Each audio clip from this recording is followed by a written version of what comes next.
what emotional intelligence is. And then what do you think it is for you? In a nutshell, Yeah, like one sentence. not being a baby. Kind of like thinking about some actions and things before you actually implement them. Yeah. Thinking before you speak. Thinking of your actions and the effects of your actions. And are these the right actionable responses? Just being a little more adult about the thinking process. Bringing adult to the conversation. I like that. It was a line that said, if you try to dominate people, you are already defeated. And I thought about ethics. We just married Mother Sill. I thought about like ethics and the relationship between good and evil, and what you think is good and evil. It's all your perception. But whoever has the mind to fight has broken their connection with the universe. When I got pulled over, I was just like, yo, just chill. Yeah. You know they be trying to get you right there in that corner. You know, Jay. This ain't the first time they've been there, but it's not the first time they've been there. And what can I get from this situation? What can I get? Patience sometimes, because I think of not Speedy Gonzalez, but I had somebody, at the church, and I said, I want joy. Can you pray for me for I just want some joy. It was the humble jumble of every day, wake up, go to sleep, wake up, I guess 5 seconds. Routine. Yeah, yes. So I want some joy. Then they prayed for patience, and that's when I opened up my eyes, and I was like, I did not ask for that. I did not ask for that. I was literally saying, and then here we go. It's patience, Jay. I feel like that is the word of the day. And that's everything that I always never ask for. But it's patience. So emotional intelligence, I like how they got into the amygdala. And we're in, you said the technical, we getting into the neural cortex, we getting into the hippocampus. We really are scientists now. Some books be do an experiment, hypotheses and stuff like that. Good to great, you love that, but they use trial and error. They use their campaigns from sell like crazy. He was send out these emails. I don't know what time is really going to work for you, but try Tuesday at 8. Try Thursday at 5. One of these is going to work. You got to try it. Not everything is going to work out. But now I'm okay, my amygdala, how can I heal that? Why do I feel so triggered? Why is my blood racing? This is okay. You're safe, Javada. You are okay. Yeah, I had to take my blood pressure just to make sure I wasn't crazy. And I'm actually normal. Right. So I'm actually in the Zen state of peace. I put myself in emotional, stressful situations. Like this morning, I was angry. I was angry at the voting poll because I hate when people who are not of my neighborhood want to come up to me and thank me for voting. How do you know that they're not of your neighborhood? I've never seen them before in my life. That doesn't mean that they're not of your neighborhood. Yeah, but why would they come from Germantown? No, I asked them. Yeah. Are you from this neighborhood? One of them I asked. Right. And I'm like, you're not even from this neighborhood. Why are you here in my face thanking me for doing something that I've been doing for upwards of 40 years? So it's not the fact that they thanked you. Yes, it is the fact that they thanked me. Okay. Because I'm like, this is delicious. Thank you. Yeah. Thank you. This is mine. Yeah. Yeah. Because I don't feel as though I need praise to do my civic duty. I don't need that a boy pat on the back for doing something that I've always done, that I've been committed to doing, that has been a discipline in my life.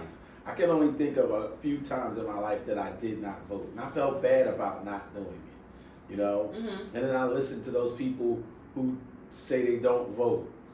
And I don't argue with them. No. You know what I mean? Yeah. I don't even put the energy out there. That's your choice. That's your decision. That's how you choose to handle the situation. That's not how I choose to handle the situation.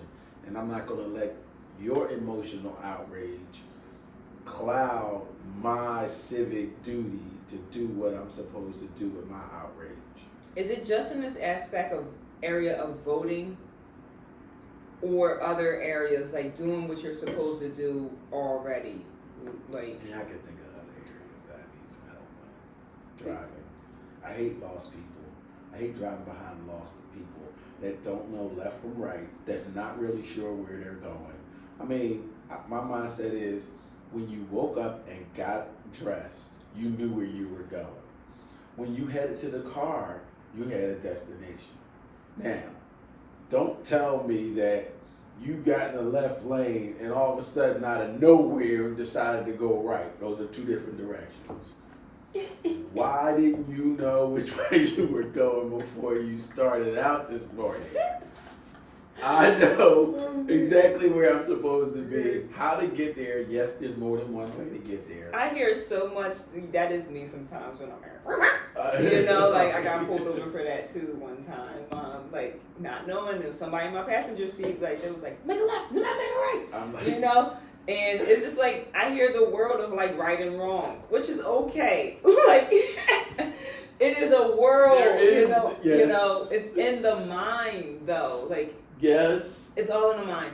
Emotional entertainment is at the heart of influence. So a little bit of this is, like, I love emotional intelligence. Like, thank goodness we're here. It's like a conglomerate of everything because it has a little bit of ethics. Yes. And it has like positive intelligence, which we, yes. But really we move in our heart and our mind at the same time. And sometimes it's like what's happening in the mind. How did you wake up, knew where you were going, now all of a sudden you don't know what to do, and how did I get behind you? Because now I have to use so much more patience. So just chill. Right. Until you figure this shit out. Right. Like, how come you didn't know? No.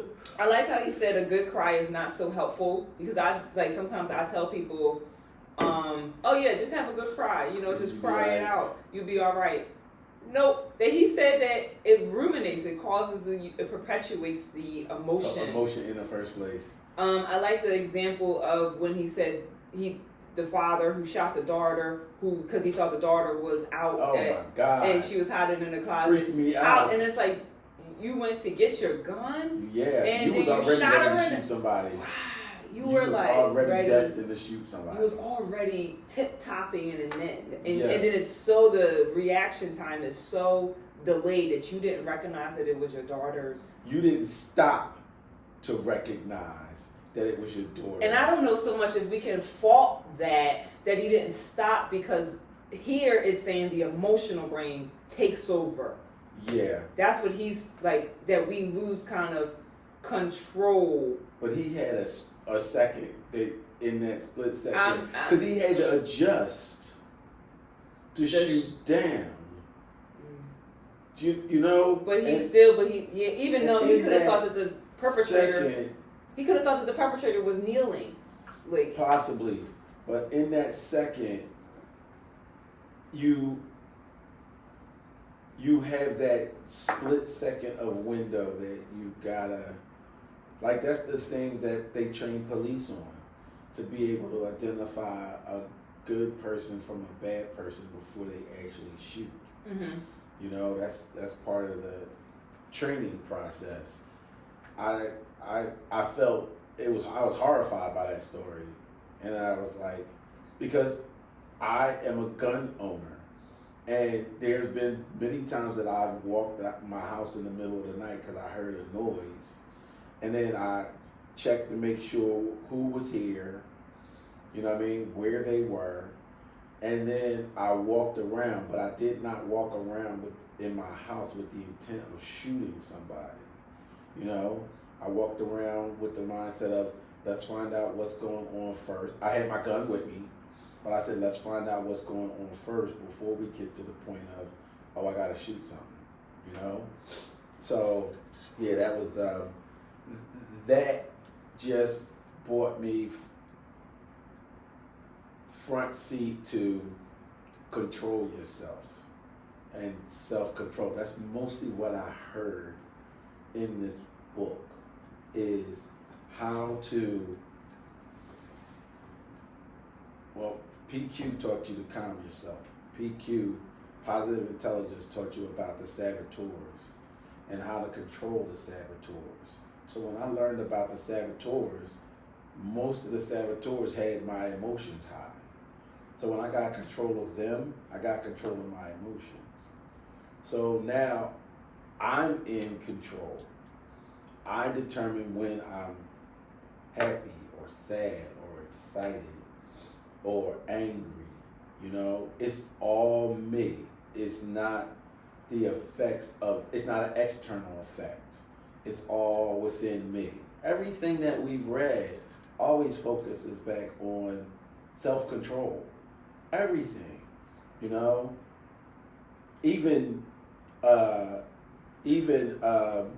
guy, Power Broker, Robert Moses. Robert Moses. That was every act he did was self-controlling. He did it. He inflicted. He acted. He actively made those decisions. You know, even the relationship with his brother, he actively chose to keep a level of anger towards his brother that extended until his death. You know, there wasn't even a split second to say, wow, this is my brother. This is the oldest person. This is the person I've known the longest in my life. Let me at least, you know, comfort or console him or give him some peace, you know, or try to give him some peace. None of that ever came to his mind. At We any don't point. know that. His brother died a poor pauper. What do we not know? That it could have came to his mind and he could have still not taken any action. Because Okay. we're not in his head to say so absolutely. I don't know that it could have come to his mind, because if he was that mean and vindictive toward people he didn't know, damn, I wouldn't even want to be a relative. Right, man, oh man. But I don't like. Sometimes I think that anger, that people don't have, and I'm not trying to give grace. I should be giving grace. Don't have all the control to be like, I'm just not going to be angry anymore, and I'm just going to come from a place of forgiveness and mercy. And I don't know. You don't think that people have that ability? No, not without help. If you have help to seek it, then yeah. But if you don't, I think that it's a part of your saboteurs to remain angry because you get something out of that. Power versus force, anger is on the list. You get energy from being angry at somebody. Yeah, but what was that book that we read that made us do the countdown from 100 backwards? I don't know, but I was thinking the charisma myth. I get it though. It'd be like 10, 9. But if you don't have that training, charisma myth was written in, I don't know. But Robert Moses was 1920s, 1930s. Like, we're so kind of...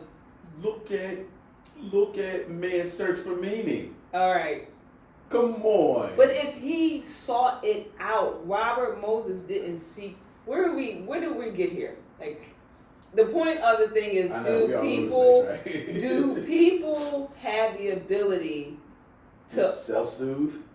Yeah, and to come to a place of forgiveness by themselves. And I hate for it to be a yes or no question because that limits it. Wow. Dealing in today's environment and today's climate, I almost have to say no. And I feel bad that I even have to say no. And that's okay. And I think that validates the point that Robert Moses, inside of the conversation of emotional intelligence, sometimes, I'm not giving him grace, but if you don't have help externally to stop being angry and to know this is a saboteur that keeps you here, that keeps us separate. Okay. That if you don't have that help, then I don't think you're gonna get to a place of get to a place of peace. Right. So you're saying the world needs some therapy. Yeah. Yeah. Yeah. I said that. I've said that a couple of times. And there's thought patterns in the power of intention. Every thought that you have about somebody or something is created outside. No thought is an empty thought. We created the war in Palestine right now because some of our thoughts, the civil war, we created some of our beliefs. Yes. Yeah, and then it projects outside and black versus white. He talked about when babies feel separate, they feel separate at 8 months. They know that this is me, I'm this person, you're over there. Like they start to notice Yeah. that separation. Like, oh, I'm an individual. I'm an entity. And then you start growing up and you start to get your cultures. Like I gotta forget some of the stuff that my parents taught me or whatever because it makes me separate from everybody else. And I like how he brought that up. Like, when do we develop separation? Wow, that's so funny because even thinking about that with my own daughter, I remember when she was a little baby, I always wanted to hold her because I did not want her to ever feel like separate, you know? So I carried her around like everywhere. I carried her around like luggage. You know what I mean? Yeah. Like she was with me. Right. I can remember holding her while I was washing dishes. Right. Like I could have put her down to wash the Yeah. dishes, but I'm holding her while I'm washing the dishes. You know what I mean? Yeah. Just because I did not for 1 second want her to feel like she wasn't a part of me, you know, or wasn't a part of something. And part of that was my own feelings of inadequacies when I was younger. You know what I mean? Right. And there was a little bit of projection, but there was also this thing of I will not let her feel that way. You know what I mean? Right. It was that opposite, you know. What was that story that we read in 48 Laws of Power about the guy who didn't want to be like his father, and he was working so hard to not be like his father. The one that killed his dad. He killed his dad in the end or something. That was a continuation story. Yeah, that was a little crazy. But I just wanted to really, I think about this now from our client's perspective now, because I'm so, come on, you know, and I think I've become jaded to the emotional aspects of the process for them. Like I keep looking at it as procedural. Sign these papers, put the house on the market, or sign these papers and let's get started with the home buying process. You know, inspections, contact your lender, get the application in. What are you doing? Oh, I gotta get this together. And I gotta get that. No. You should have had that together. We talked about this during the initial consultation of everything you're supposed to have. Well, you know, Brian, it takes a minute. Yeah, it takes a minute. No, it doesn't. Do you need me to come over and help you? I mean, what's the problem? Meet me in my office and we can go on my computer and I can help you get all this stuff together. But then there's the piece of me that has to give grace.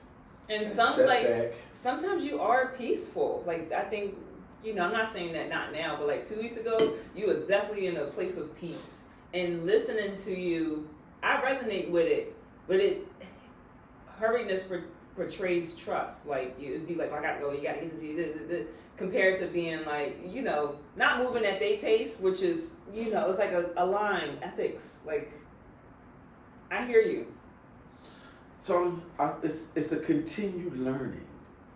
It's a continued learning. And it is self-learning. And I love the conversation about separateness and how you connected it to yourself because you didn't want to feel, you used the word inadequate, but it's nice that, like, you know, knowing your background, I'm not complete around it, but like knowing the background of it, and we could feel separate from home ownership and stability, which is not like a monetary thing, but it's like if you're moving from house to house, you feel separate from stability, you know, and structure and safety. So then holding your daughter, even though when you could put her down, you don't want somebody to feel what you didn't feel.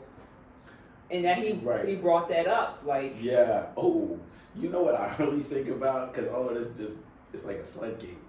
I think of the first time my daughter was crying, and I mean, like, you know, out in public, and she's doing that loud crying, and I think back to a situation before my daughter was born.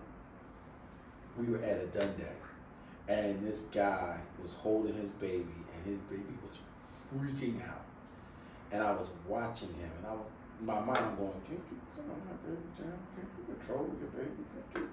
But he had this calmness while the child was crying and continued to let the child cry until he got things together for the child, and then he got something to help soothe the child, but the child was still crying. And I'm just standing there like, dog, what you doing? You know, like people with their babies on the plane.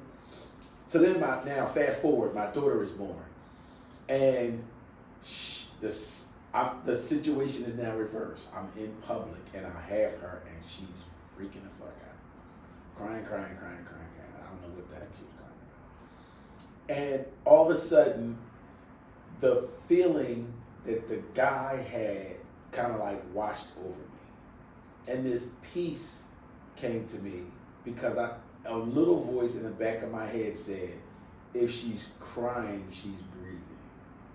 And that's the most important thing. That's so good. And I was like, okay, cool. All right, let her have a moment. Let her cry. I held her close, so I knew she was safe. She didn't need anything, you know what I mean? Like food, or her diaper needed to be changed, or any of those things. So it had to be something else. I said, let's just, let her go through it for a minute, you know what I mean? And let her be.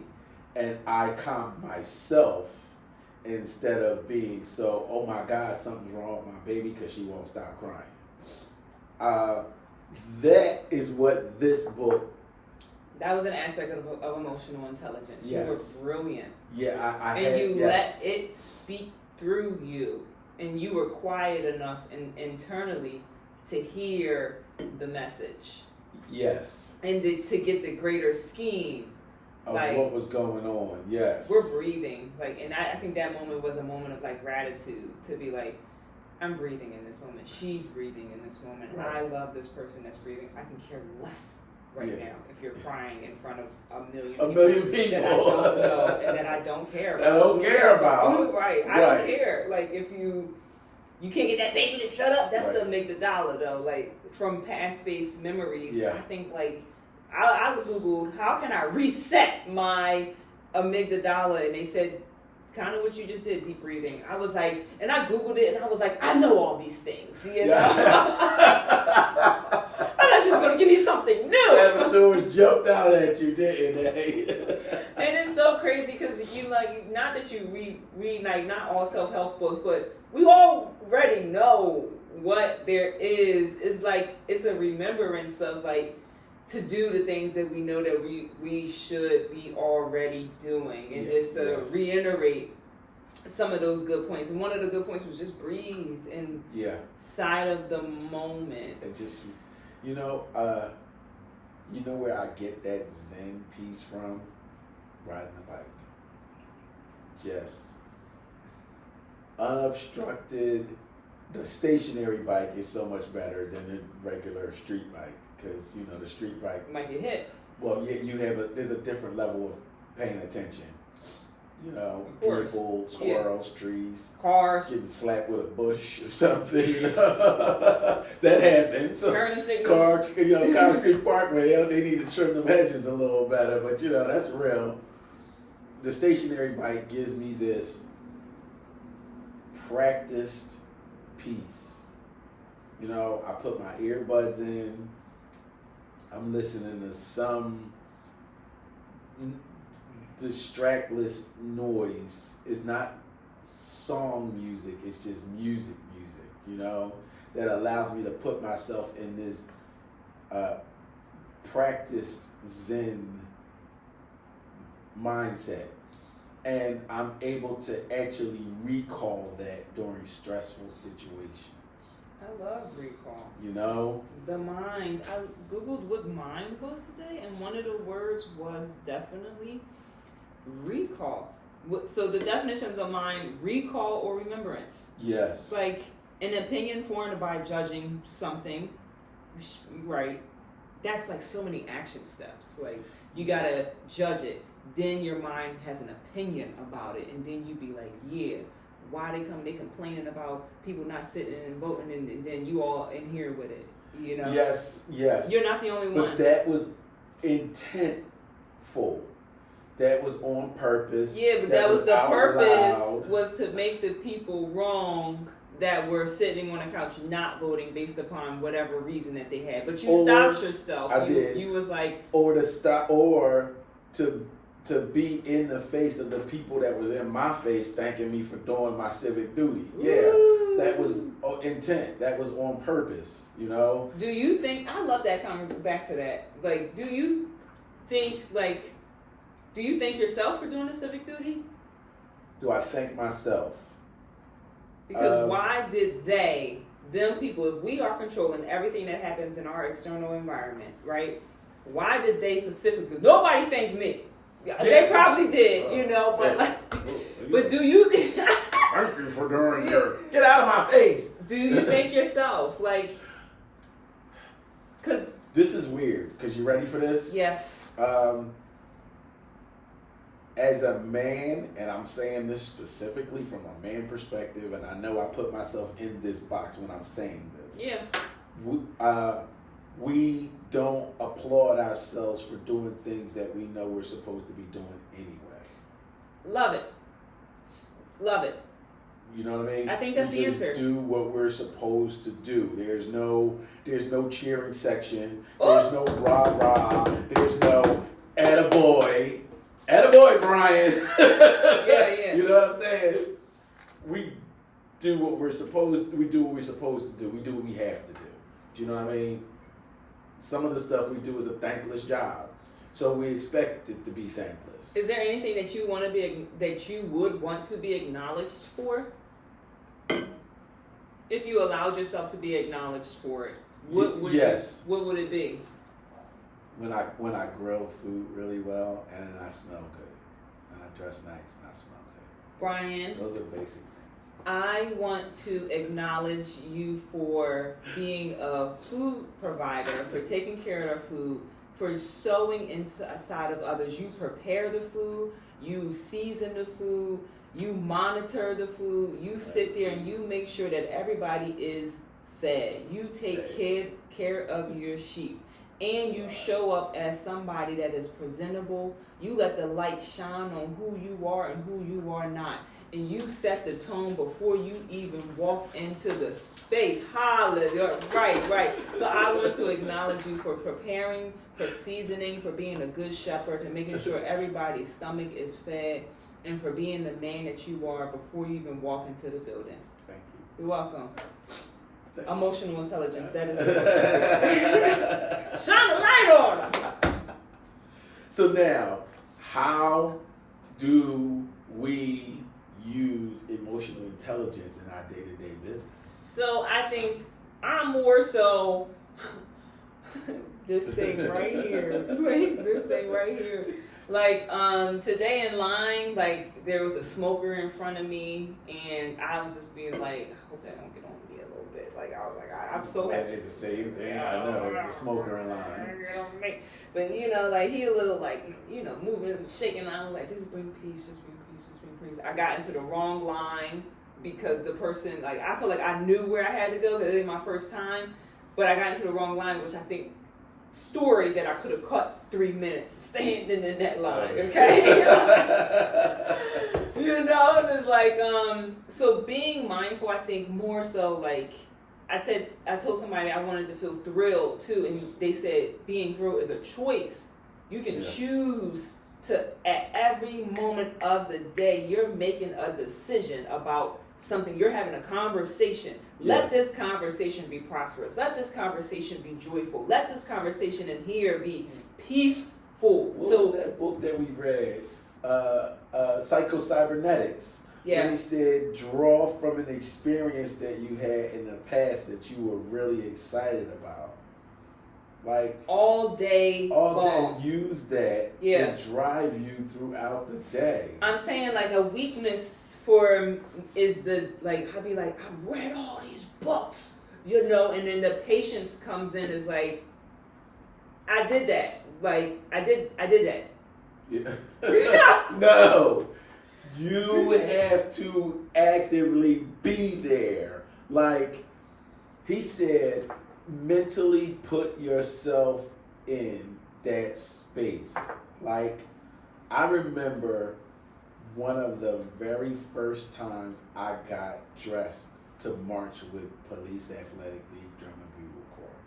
And I felt weird because of the outfits. We had these weird outfits.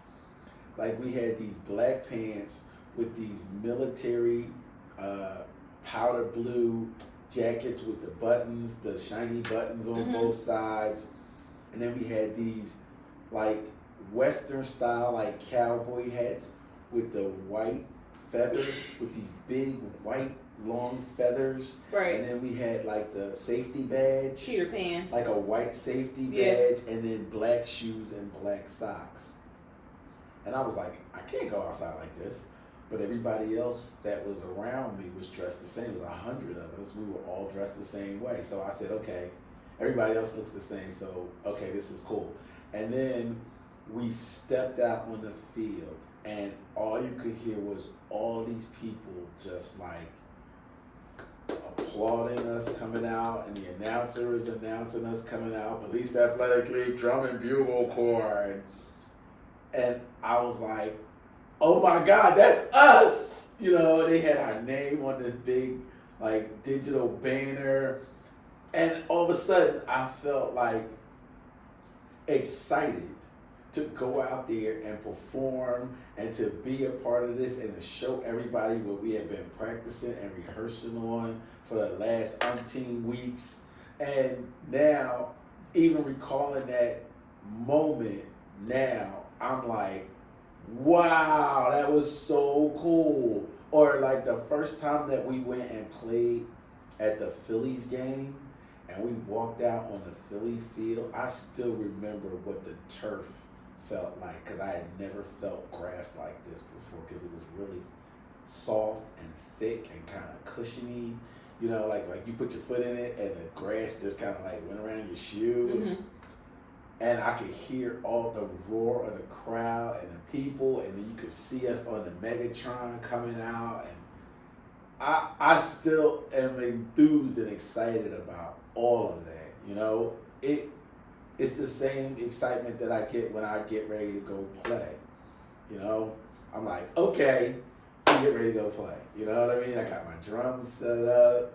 You know, I'm on stage. I love every part of it. Lugging my drums in, setting up my drum set, because I'm my own person. I don't have a person. I'm my own person. So I set up all the drums the way I like it. I'm getting ready. I'm sitting down. I'm testing everything out. We're doing the sound check and everything. And then all of a sudden, they go, ready? And I'm like, yeah!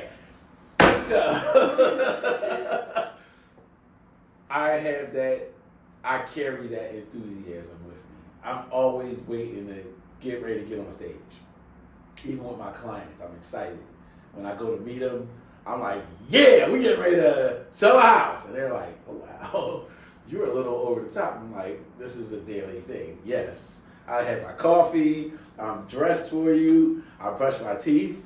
You know what I mean? Yeah. I got my smell good on. I came prepared to sell this house. Right. So I use all of that on a daily basis till the time I hit the sheets. You know, I run around the house chasing the cats just for fun. But it's just all of that, you know what I mean? Yeah. Excess energy. So that's the thing that Demetrius says I need to bottle up and sell. Yeah.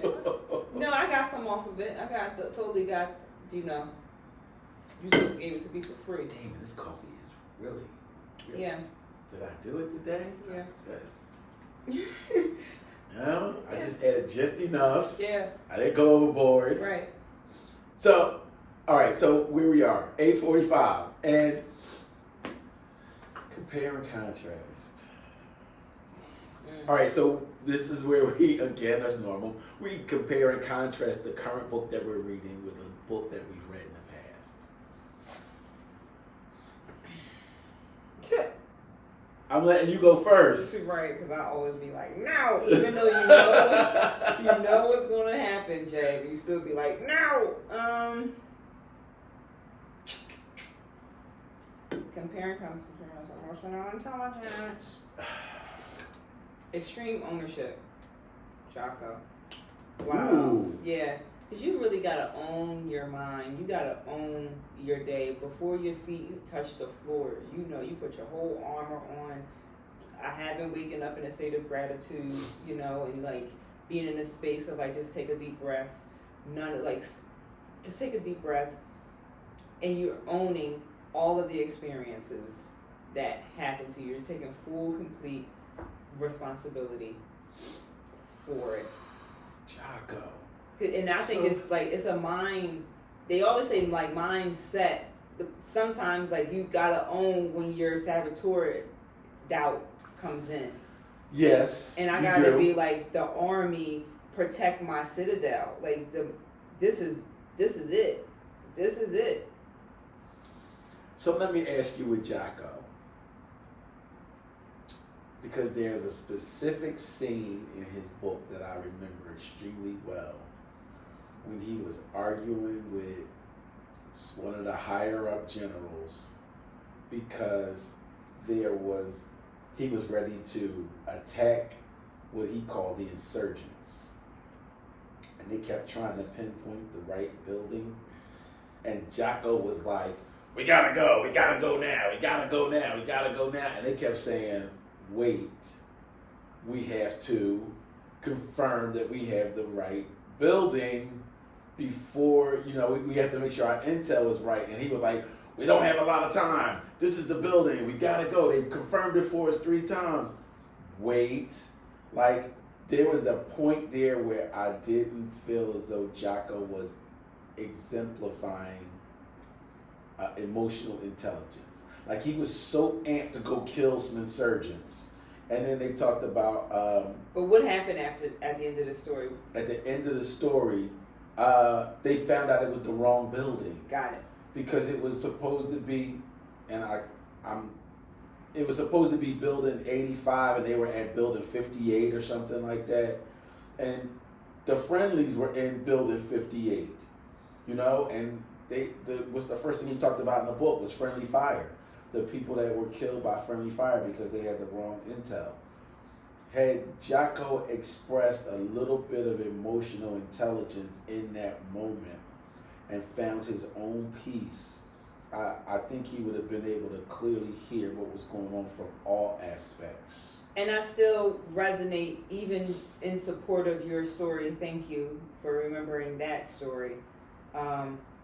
Because that's sort of me, you know. You gotta do it, you gotta close the door, you gotta do this, you gotta do this. And then your counsel, like you're supposed to like tap into your counsel, the higher, not that his counsel was his higher people, they could see more and they were just like, wait. And I feel like that's what my life is like. It's like, wait.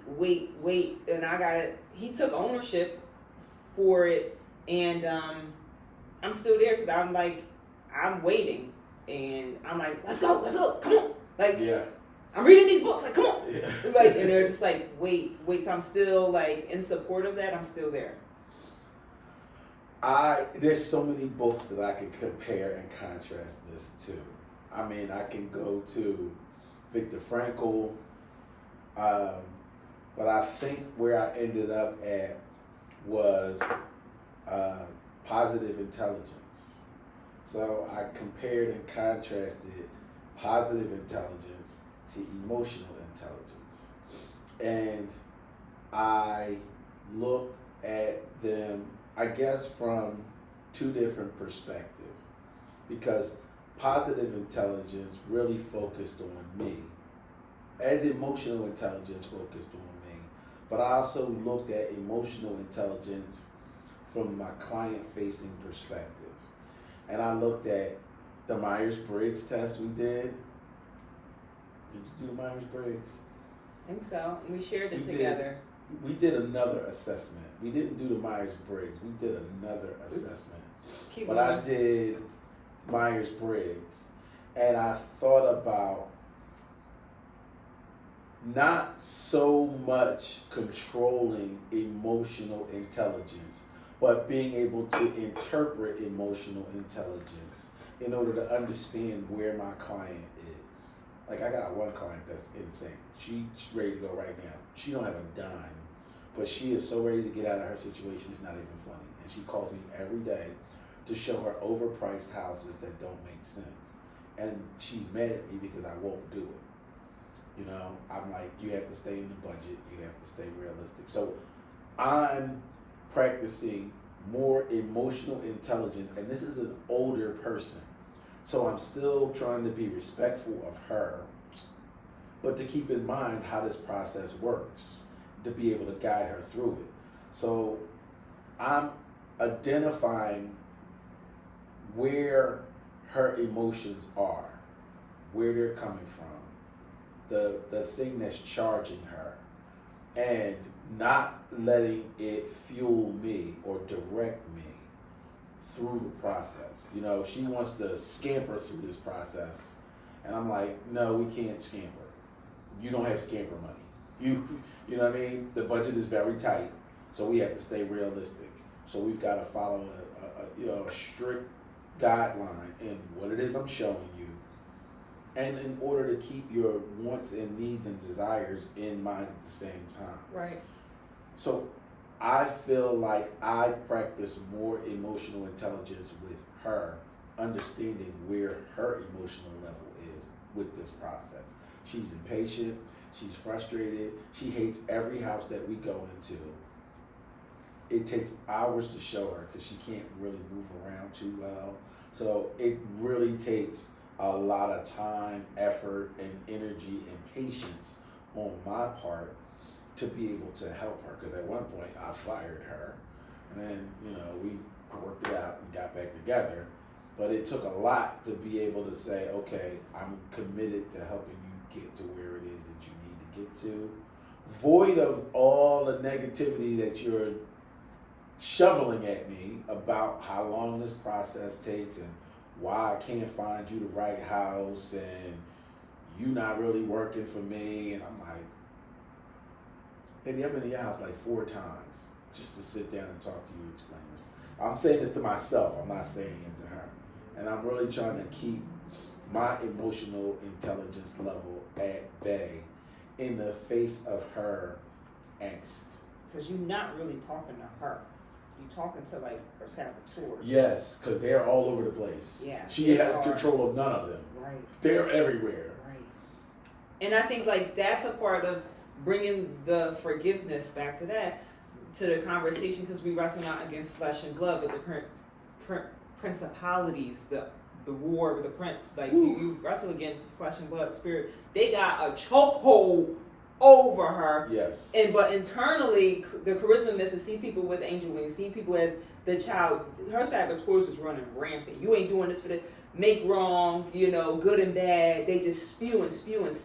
But a part of her is like trapped underneath those saboteurs. She don't know. We know that that's the discernment that we have, because we really do know what's happening. Because a part of shit's fear, like she got to get out. So what could be driving her is fear in this situation, and it's just like nice, like appreciative that we can see all this stuff that's happening, and this is just who I am. It's like, so now that's as interesting now, because now do we knowing what we know, and having the light and the insight that we have, do we practice prejudging? I'll say to my clients when I feel like they're all over the place, I'll say, you're so decisive, you're such a good decision maker, you're so focused. When I feel like they're not focused, I'll tell them that they're focused so they can be focused. Become focused. Is that a little bit of control and manipulation that I hear going on over there? Oh my God. I'm just speaking life into that. A little bit of 48 laws of power being enacted over here. Man, I ain't reading this stuff for nothing. Like, no. I love how you're so in control of yourself. What? What? Yeah, he talks about like watching the tonality and like being able to say thank you when people be like thank you, when they really mean it, and when that they don't. But like I'd be like, you're so focused right now when they don't be focused, so they can be like, Javada likes that I'm being focused. Let me show her that I'm being more focused. I like that. That's really good. And they don't have a clue what's going on. They don't have a clue of what's going on. Wow. I'm going to adopt that because I thought that's very good. I like this book. I didn't love this book, but I liked it. We're complete. I got like 4 more hours on it. Yeah, I do too. But I think we. I loved it. Yeah, I loved it because it hurts. Not it hurts.